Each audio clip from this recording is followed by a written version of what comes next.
What's up, guys? Welcome back to the Cloud Gaming Extreme channel. It's been quite a year for gaming in 2022, and it's a great time now at the end of the year to take a look back for GeForce Now and have our picks for what we consider our top 5 games for GeForce Now. These are games that myself and others on the team have definitely used the service to play a good bit, and are games we would consider great adds for the service, though there have been a ton when you step back and take a look. So let's go ahead and get into it.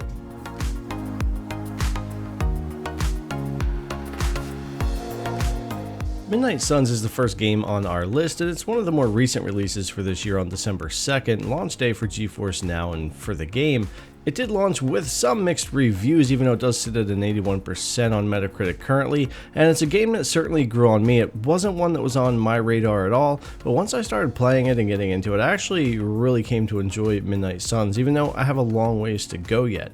It's also a game that I was thankful to have on GeForce Now because it had its performance issues at launch, and having access to the 3080 helped kind of power through some of those problems. There were also save issues with the game, especially when it came to Steam Deck. So using the game on GeForce Now on the Steam Deck really saved me from those issues, and I was able to continue playing the game. So Midnight Suns is definitely a top pick for one of the games added to GeForce Now, especially for a launch day release. Dying Light 2 Stay Human's the next game on our list, and for me, I still regard the first Dying Light to be one of my favorite zombie games of all time, and I put a ton of time into that game. I was really looking forward to this game coming out, and I enjoy it as well. Dying Light 2 Stay Human's a fantastic game that's been received well by the Dying Light community, and Techland continues to support the game just as they did with the first one. There's been content, more planned, and a lot coming for Dying Light 2 Stay Human. So it's definitely a game worth picking up if you haven't already, and playing and getting into. It's a great zombie game. I do still like the first game better, maybe that's me, but it is a great game, and it does help showcase what the RTX 3080 can do with features like ray tracing and DLSS. Warhammer 40,000 Dark Tide's the next game up on our list, and this one's fairly interesting because it got a lot of great treatment when it came to GeForce Now. Not only did we get the game right away when it was released, but we also had access to the pre-order beta and the beta before that through GeForce Now and Steam. So it was really great to see the support that GFN had with the devs, the storefronts, and all of that to make sure that we had access to the game when it was in its beta form, pre-order beta form, and when the game launched. It's also a pretty fun game. It too came out with its own performance issues that they've tried to straighten out with some patches, but the multiplayer aspects and running through these different maps and leveling up your gear and playing, I actually found to be pretty good, and it kind of grew on me as I started playing it more. But it does need more work when it comes to some of the performance here on PC, whether it's on GFN or a local PC.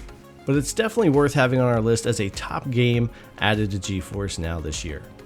Now, the fourth game out of 5 for our top 5 is A Plague Tale Requiem, the sequel to A Plague Tale Innocence. And if you've watched me at all, you know that A Plague Tale Innocence is a game that I really enjoyed, and I've recommended to a lot of people. So I was really looking forward to A Plague Tale Requiem, and I haven't been disappointed. I can actually say that for me so far, I like the sequel even better, though it's much harder to run when you get into it. It does take some beefy hardware to get what you need out of the game, but on the RTX 3080 tier, it really was never a problem, and I've really done almost all of my gameplay for A Plague Tale Requiem right on GeForce Now. I haven't used my local PC or anything, and the Shield TV's also been a great asset for me for this game, as it's one I do enjoy playing on the 4K TV while hanging out on the couch. So another great feature there, having the Shield TV with GeForce Now and this game all worked out great for me. Another one that I highly recommend that we had to put on the list for 2022 for GeForce Now. The fifth game that we really needed to put on this list was Battlefield 2042. We were waiting quite a while for this to come, as we had Battlefield 5 and Battlefield 1 for quite some time, and EA kind of slowed down those releases. So when this game finally landed, I know myself and a lot of others were excited to be able to get in and play. The game has well improved since launch time, and while not perfect, and it's unfortunate in the condition that it did launch, it has become a pretty decent multiplayer shooter that a lot of people are enjoying. So it was great to see it hit GeForce Now, and it does showcase the low latency input that GeForce Now has. So a worthy one to have on the list for 2022. Now, besides those top 5, there are a couple other games that we do want to mention. So before we head out, guys, hang on for just a second while we wrap up the video with a couple of honorable mentions.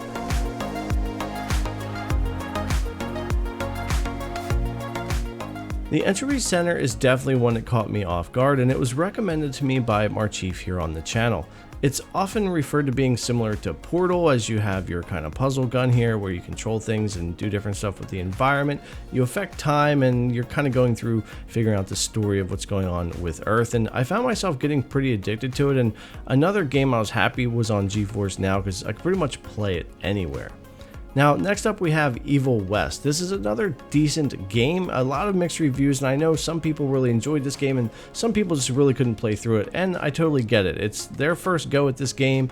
It's a new IP with Evil West, and it is a AA kind of God of War combat style, if you will, kind of over the shoulder here and the way that works, but definitely a AA quality game, and I did pretty much play through it. I enjoyed it. I played most of it on the RTX 3080, and I think if they make a sequel for this game, it has a lot of room for improvement and could become something that a lot more people enjoy. But I actually enjoyed playing through Evil West, so it's one I would recommend. If you can catch it on a sale, it's worth going through.